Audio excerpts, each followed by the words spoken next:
भाइयों बहनों, ये मेरे लिए आत्मिक प्रसन्नता का क्षण है कि मैं प्रधानमंत्री मोदी जी की कर्मभूमि काशी की भूमि उत्तर प्रदेश से देश की छोटी काशी के रूप में विख्यात इस लुणावाड़ा में आकर के आप सबके साथ संवाद कर रहा हूं।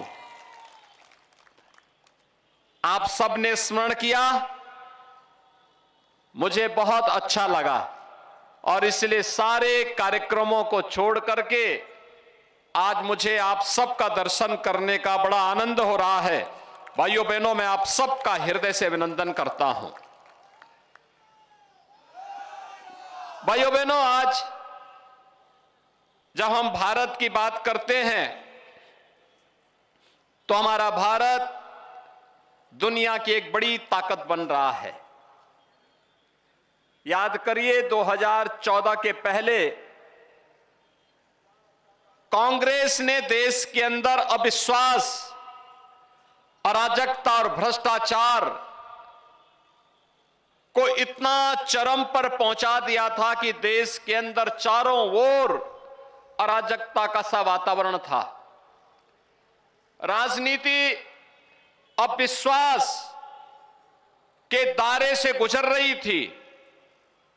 जनमानस को शासन प्रशासन पे विश्वास नहीं रह गया था और उन परिस्थितियों में गुजरात की धरती जो सदैव से संकट की साथी रही है, यह देश जब जातीयता के उसमें डूबा हुआ था, व्यापक देश के अंदर उस कालखंड में धर्मांतरण के माध्यम से यहीं के मूल जाति को अल्पसंख्यक बनाने का प्रयास हो रहा था, तब गुजरात की धरती ने स्वामी दयानंद सरस्वती देश को दिए थे। जब देश की आजादी की लड़ाई आगे बढ़ रही थी, लोगों के मन में लगता था कि अब ये देश कभी आजाद नहीं हो सकता, तब राष्ट्रपिता महात्मा गांधी गुजरात की धरती ने भारत को दिया था। देश की आजादी के बाद ब्रिटिशर भारत को कई टुकड़ों में बांटना चाहते थे। भारत की एकता कैसे होगी, जब यह एक चुनौती थी, तब लोह पुरुष सरदार वल्लभ भाई पटेल भी तो गुजरात की धरती ने देश को दिए थे, जो भारत के एकीकरण के शिल्पी बने थे। और जब भारत की राजनीति अविश्वास, अराजकता और भ्रष्टाचार की भेंट चढ़ चुकी थी, तब गुजरात की धरती ने श्री नरेंद्र भाई मोदी को देश का प्रधानमंत्री देकर के भारत की राजनीति को एक नई दिशा देने का काम भी किया। आज इसी का परिणाम है कि वैश्विक मंच पर भारत की प्रतिष्ठा बढ़ी है।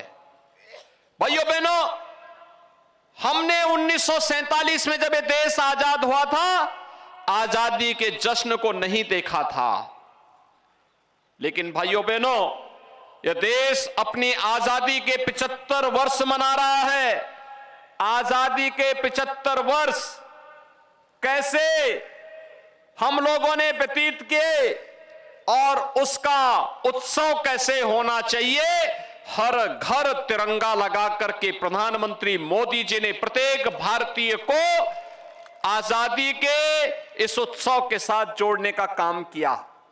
और आजादी के अमृत महोत्सव वर्ष में भाइयों बहनों, हम सब ये भी जानते हैं, जिस ब्रिटेन ने 200 वर्षों तक भारत में शासन किया, उस ब्रिटेन को पछाड़कर आज भारत दुनिया की 5वीं बड़ी अर्थव्यवस्था बनी है प्रधानमंत्री मोदी जी के नेतृत्व में। G20 के वे 20 बड़े देश जिनका दुनिया के 80% संसाधनों पर अधिकार है, अगले 1 वर्ष तक प्रधानमंत्री मोदी जी के नेतृत्व में भारत उसकी अध्यक्षता करेगा और दुनिया के अंदर शांति, सौहार्द और समृद्धि की रूपरेखा तैयार करेगा। इससे बड़ी गौरव की बात भारतवासियों के लिए, भारत की 135 करोड़ की आबादी के लिए और क्या हो सकती है। वैश्विक मंच पर बढ़ती हुई भारत की प्रतिष्ठा दुनिया की एक बड़ी ताकत के रूप में उभर रहा भारत, सुरक्षित होती सीमाएं और आस्था का सम्मान कैसे होना चाहिए।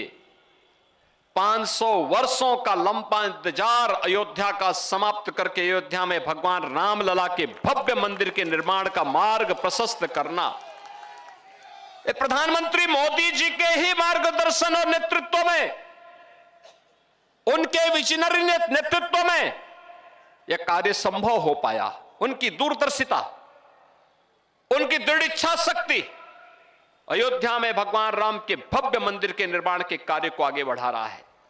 तो काशी में काशी विश्वनाथ धाम भव्य रूप से देश के सामने आ चुका है। उज्जैन में महाकाल का महालोक, और उत्तराखंड में आप जाइए तो केदारपुरी और बद्रीनाथ धाम भव्य रूप से सज संवर रहे हैं, सजाया जा रहा है, उनका सुंदरीकरण हो रहा है। तो गुजरात भी पीछे क्यों रहेगा? भगवान सोमनाथ का मंदिर भव्य रूप से फिर से चमकता हुआ दिखा दिया, पूरा गुजरात के गौरव का प्रतीक बना हुआ है। द्वारकाधीश का द्वारिका धाम सज और संवर रहा है। मां अंबा का धाम दाता, वह भी पूरी तरह अच्छी तरह से सज और संवर रहा है। आस्था का सम्मान हो या फिर आजादी के उन वीर सेनानियों का स्मरण, देश के सूरवीरों का सम्मान, आजादी के अमृत महोत्सव के इस कालखंड में हम सब ने इसके साथ जुड़ करके देखा है। भाइयों बहनों, एक तरफ आस्था का सम्मान और दूसरी तरफ आतंकवाद, नक्सलवाद और किसी भी प्रकार की अराजकता को पूरी तरह समाप्त करने का संकल्प आज भारतीय जनता पार्टी उस संकल्प के साथ प्रधानमंत्री मोदी जी के नेतृत्व में आगे बढ़ चुकी है। भाइयों बहनों, 20 वर्ष पहले गुजरात के अंदर दंगे होते थे, कर्फ्यू लगता था, व्यवसाय नहीं हो पाते थे, कोई धार्मिक कार्यक्रम नहीं हो पाता था, बेटियां और बहनें सुरक्षित नहीं थी, नौजवान रोजगार के लिए तरस रहा था। लेकिन गुजरात 20 वर्ष पहले प्रधानमंत्री मोदी जी के नेतृत्व में सरकार गठित होते ही दंगा मुक्त हुआ, कर्फ्यू मुक्त हुआ, विकास किए नए मॉडल के रूप में प्रस्तुत हुआ। और गुजरात ने जो मॉडल प्रधानमंत्री उस समय के मुख्यमंत्री मोदी जी के नेतृत्व में मानक गढ़े थे, वह आज देश और दुनिया के लिए मॉडल बने हुए हैं। भाइयों बहनों, गुजरात का मॉडल आज भी हर व्यक्ति स्मरण करता है।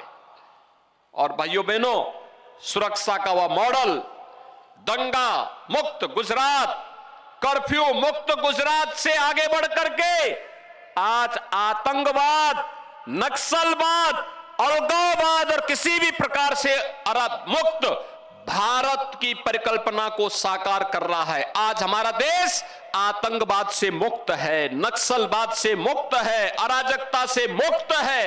ये प्रधानमंत्री मोदी जी के दृढ़ नेतृत्व, दृढ़ इच्छा शक्ति और उन्हीं के यशस्वी नेतृत्व में संभव हो पाया है। और इसीलिए आज मैं आपके पास आया हूं आपसे पूछने के लिए, भाइयों बहनों, जो संकट का साथी हो वही सच्चा साथी है।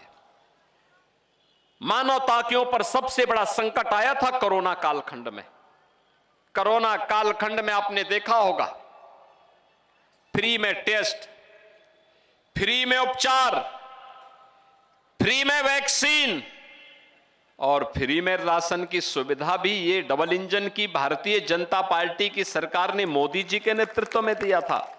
हर गरीब को फ्री में राशन की सुविधा ये मोदी जी के नेतृत्व में हो पाया था। कांग्रेस की गवर्नमेंट होती तो टेस्ट भी नहीं होता, उपचार भी नहीं होता, वैक्सीन भी नहीं मिल पाता और राशन भी नहीं मिल पाता। आज कश्मीर से धारा 370 समाप्त हो गई। क्या कांग्रेस कश्मीर से धारा 370 समाप्त करती? क्या अयोध्या में राम मंदिर का निर्माण कांग्रेस कर पाती? काशी विश्वनाथ धाम का निर्माण कांग्रेस कर पाती? भाइयों बहनों, कांग्रेस न सुरक्षा दे सकती है, न समृद्धि दे सकती है, न सम्मान की रक्षा ही कर सकती है। कांग्रेस तो भ्रष्टाचार, आतंकवाद, नक्सलवाद और दंगाइयों को प्रश्रय देने वाली पार्टी है। उसको देश की नहीं, एक परिवार की चिंता होती है। और भाइयों बहनों, भारतीय जनता पार्टी कहती है व्यक्ति से महान देश। देश को सर्वोच्च प्राथमिकता रखते हुए भारतीय जनता पार्टी 135 करोड़ भारत को ही अपना परिवार मानती है। यही तो अंतर है, यही अंतर है भाजपा और कांग्रेस में। और इसीलिए भाइयों बहनों, जो कांग्रेस आपके सुख दुख में सहभागी नहीं बन सकती, जो कांग्रेस आपको सुरक्षा नहीं दे सकती, जो कांग्रेस आपकी आस्था का सम्मान नहीं कर सकती, आप जान रहे हैं भारतीय जनता पार्टी की सरकार मोदी जी के नेतृत्व में आने के बाद किसान भाइयों को प्रधानमंत्री किसान सम्मान निधि का लाभ मिल रहा है। नर्मदा जी का पानी गांव-गांव, घर-घर तक पहुंचाया गया है। हर घर नल की योजना आज साकार रूप ले चुकी है। और यही नहीं, 5 लाख रुपए की आयुष्मान भारत की सुविधा, और यह भी घोषणा हो गई है कि गुजरात में फिर से सरकार आएगी। ये 5 लाख की राशि अब बढ़कर के 10 लाख हो जाएगी। हर व्यक्ति को 10 लाख रुपए की स्वास्थ्य बीमा का फ्री में कवर हर वर्ष के लिए। कांग्रेस क्यों नहीं कर पाई? हर गरीब, हर दलित, हर पिछड़े, हर वनवासी बंधु के यहां फ्री में रसोई गैस के कनेक्शन और बिजली के कनेक्शन पहुंच गए। ये सुविधा भी तो भाजपा ने दी, मोदी जी के नेतृत्व में दी। और डबल इंजन की सरकार आपके हितों के लिए निरंतर कार्य कर रही है। और इसीलिए आज मैं आपके पास आया हूं आपसे अपील करने के लिए कि भाइयों बहनों, आप सब मेरी बात से सहमत होंगे कि जब कांग्रेस आपको सुरक्षा नहीं दे सकती, आपकी आस्था का सम्मान नहीं कर सकती, तो कांग्रेस को हमारा वोट भी नहीं जाना चाहिए। सहमत हैं? सभी लोग सहमत हैं? सु आप बधा, भाजपा ने भव्य जीत आपसो, हाथ ऊंचा करने समर्थन आपो। भारत माता की, भारत माता की, भारत माता की आप सबसे अपील है कि लुनावाड़ा से कमल चुनाव चिन्ह पर भारतीय जनता पार्टी के प्रत्याशी श्री जिग्नेश भाई सेवक को और बालासिनोर से श्री मान सिंह चौहान जी को भारतीय जनता पार्टी के चुनाव प्रत्याशी के रूप में भारी बहुमत से विजयी बनाने की अपील आपसे कर रहे हैं। करेंगे? सभी लोग सहमत हैं? तो मेरे साथ बोलेंगे जय श्री राम, जय जय श्री राम, जय श्री राम। रावजी काका ने विनंती करी कि आभार विधी करे। सन्मान्य रावजी काका, महामंत्री श्री। આજે આ લુણાવાડાની પવિત્ર ભૂમિ ઉપર ચૂંટણીના પ્રચાર સભામાં આપણા સૌની વચ્ચે ઉત્તર પ્રદેશથી આપણી આ પવિત્ર ભૂમિ ઉપર આ લુણાવાડાની અને બાલાસિનોરની ચિંતા કરવા ઉત્તર પ્રદેશના મુખ્યમંત્રી શ્રી યોગી આદિત્યનાથજી અહીંયા આપની વચ્ચે ઉપસ્થિત થયા છે। ત્યારે આ લુણાવાડાના સૌ नागरिक भाइयों, भारतीय जनता पार्टी महिसागर जिला वतीथी सन्मान्य मुख्यमंत्री श्री योगी आदित्यनाथ जी नो हृदयपूर्वक आभार मानु छूं।